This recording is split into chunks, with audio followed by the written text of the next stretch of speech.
Right, we're just off to go and see the MG Cyberster, which is a car I'm really interested in because it's one of the first all-electric two-seater sports cars and it's got fancy doors. So yeah, I'll take you with me. Let's have a look at it.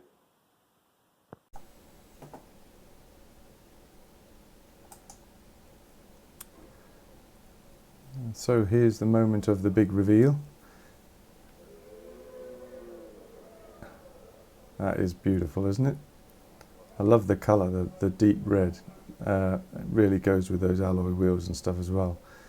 Just a really fantastic looking thing. But look at these doors. Oh my god. How cool is that? I mean, it's like, that is just like the most amazing. I mean, that just really appeals to the kid in me.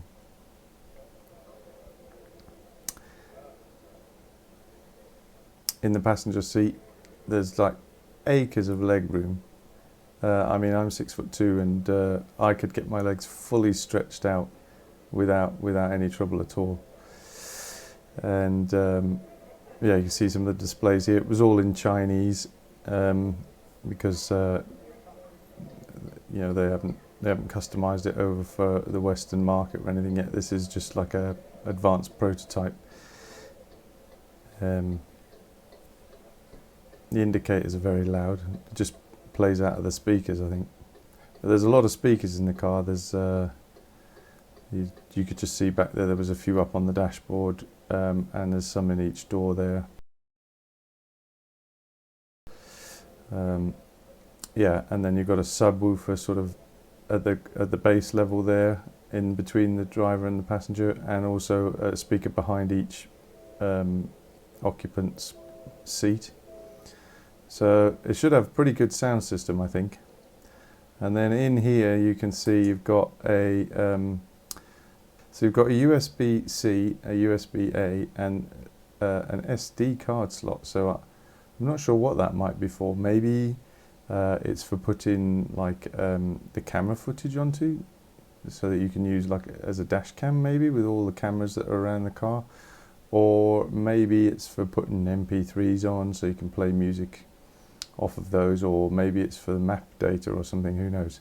There's a nice sort of mottled effect on the center console bit there, and yeah, actual physical buttons, which is nice.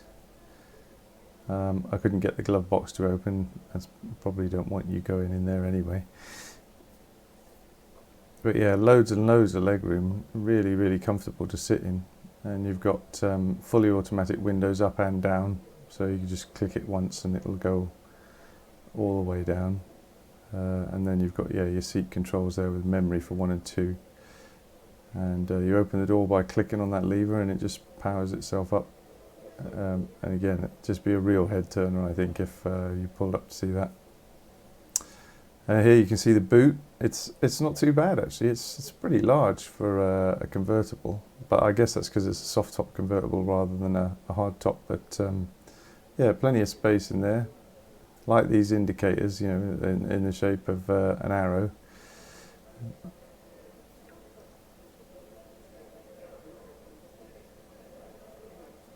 What do you think about the interior colour? I think there'll be other types of colours available, but this red doesn't look too bad, I don't think. You push the button, you see, and down comes the door. It just clunks really nicely.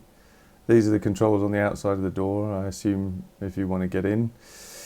They weren't working when we tried it. And then here's the automatic roof coming up. Apparently you can do it up to 30 kilometers an hour or something. I think I'll probably just do it while I was stationary.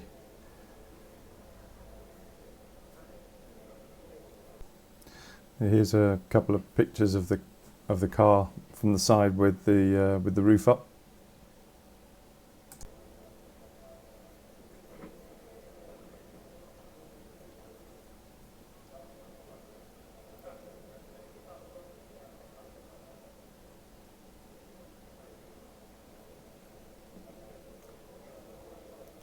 Just have a look at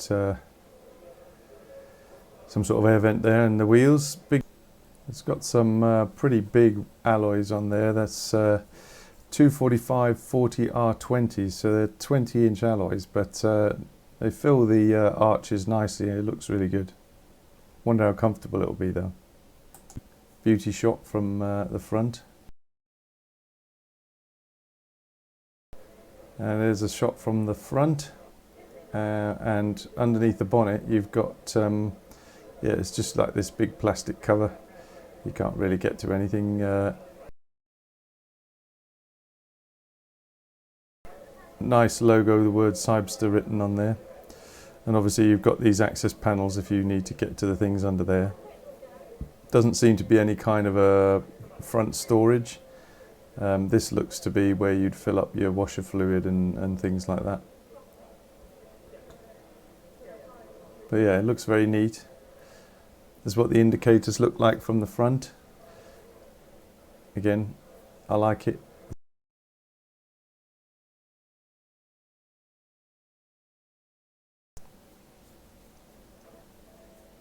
Another shot of the door coming up.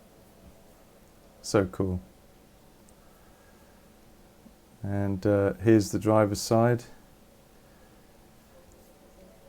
You see it's actual physical buttons on the steering wheel, which would be just heaven. And actual physical buttons in the center as well, which is nice. Yes, it's got touch screen for some of the controls, but you know, some of the most common controls are all physical buttons, which I would much prefer. So yeah, it says 370 kilometers there with about, well, just over half the battery. So I mean, if that's to be believed, that means, you know, this could have quite a good range on it on a full charge, but I'd take that with a bit of a pinch of salt, in all honesty. But again, it's all written in Chinese, so unfortunately I can't really decipher any of it. I was trying to figure out a way to open the charge port, but I just couldn't figure it out. It didn't seem to. I pressed a few things, but it wouldn't open. But yeah, there's these nice displays behind the steering wheel. You've got pretty good visibility out the back window. Even, you know, if you look through the rear view mirror, you can see out of that back window really well. And then you can open the roof by pulling on that switch in the middle. And there it goes. Very smooth, very nice. You know, I like the steering wheel. It's actually got the regen paddles, which I really miss from my Mitsubishi PHEV that we used to have. There's another beauty shot down the side, and then that's what the indicators look like at the back when they go in. You can see the brake lights coming on and off there. That whole light bar lights up, which just looks awesome. It has really got a very, very pretty back end, this car. I think it really is something to behold. It's got pretty fat tyres, but not ridiculously so. And there's a shot from above. Well, that was the MG Cyberster in the flesh. What do you think of it? I really like it. Unfortunately, the dealership people had absolutely no information about the car in terms of what size battery it had, how much it was going to cost, what charge rate it had, any of that stuff. They didn't know anything. It was just really just a chance for people to come and sort of get a bit of hands-on and see one up close. It is an advanced prototype, so I guess some of the stuff that's on there might change. by the time it actually comes out, but I hope not too much, because I think it's a really cracking looking car. I like the fact it's got proper physical buttons. I like the displays behind the steering wheel. I would have preferred it if it was a hardtop convertible, even if that meant sacrificing a bit more of the boot space, but the soft top felt like good quality. How long it'll last, I don't know. Never had a soft top car ever, so I wouldn't like to hazard a guess as to how long these things last before they need replacing. Yeah, inside, just acres of leg room. You certainly, even if you're tall, not going to be concerned about being comfortable. The seats had loads of adjustment, and there was so many speakers in there. I think it's going to have a great sound system as well. But just the looks from the outside, I mean, in that sort of blood red colour, just looked fantastic. I'm not so sure about the interior trim, that sort of red leatherette, whatever it was. It didn't look too bad. I thought it would look, you know, if someone said to me about red leatherette, I'd have said like, oh no, that looked hideous. But actually in the flesh it wasn't too bad. But I'm pretty sure there's going to be other colours that you can choose from, and probably something a bit nicer than that. But I wouldn't, if that was all that was available, it wouldn't put me off. The doors are just amazing. I do wonder whether they'll actually make it to the production version.